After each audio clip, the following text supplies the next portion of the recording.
Chicken fry piece curry ఇలా ఒకసారి try చేయండి, చాలా బాగుంటుంది. సింపుల్ ఇంగ్రీడియంట్స్: రైస్, రోటీ, చపాతి, ఇలా దేంట్లోకైనా సరే పర్ఫెక్ట్గా మ్యాచ్ అవుతుంది. ఇది ముందుగా ఒక ప్యాన్ తీసుకుని 3 టేబుల్ స్పూన్ ఆయిల్ వేయాలి. తర్వాత 4 చిల్లీస్ అండ్ 3 ఆనియన్స్ వేసి బాగా మగ్గనివ్వండి.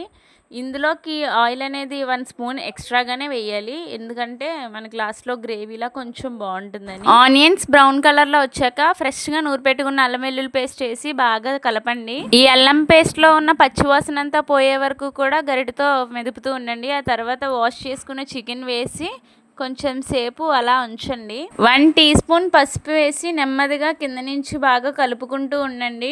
ఒక మీడియం సైజ్ టమాటో తీసుకుని చిన్న చిన్న ముక్కలుగా కట్ చేసి అది కూడా చికెన్లో వేయండి. మూత పెట్టేసి ఒక 10 మినిట్స్ అయితే బాగా ఉడకనివ్వండి. ఆ చికెన్లో ఉన్న వాటరే సరిపోతే మనం ఎక్స్ట్రాగా అయితే ఏ వాటర్ వేయనవసరం లేదు. మధ్య మధ్యలో అడుగు పట్టనివ్వకుండా తిప్పుతూ ఉండండి, బాగా కలుపుతూ ఉండాలి.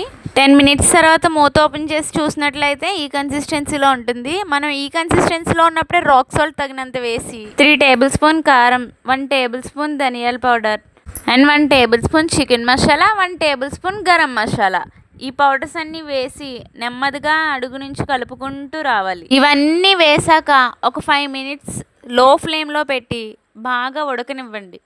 ఇలా లో ఫ్లేమ్లో పెట్టాక ఆయిల్ అయితే ఇలా కనిపిస్తుంది. ఆయిల్ ఎప్పుడైతే పైకి వచ్చిందో అప్పుడు మనకి tasty chicken fry piece curry ready అయిపోయినట్లే. పైన అలా కొత్తిమీర చల్లితే ఇంకా బాగుంటుంది. మా దగ్గర అయితే అవైలబుల్గా లేక మేము వేయలేదు, మీరైతే అస్సలు మిస్ చేయకండి. Follow for more recipes. రంగుల మల్లెలు చల్లిని హరివిల్లులు మన కోసం, వెన్నెల పందిరి అల్లిని రాత్రి వేళల ఆకాశం కలగనడం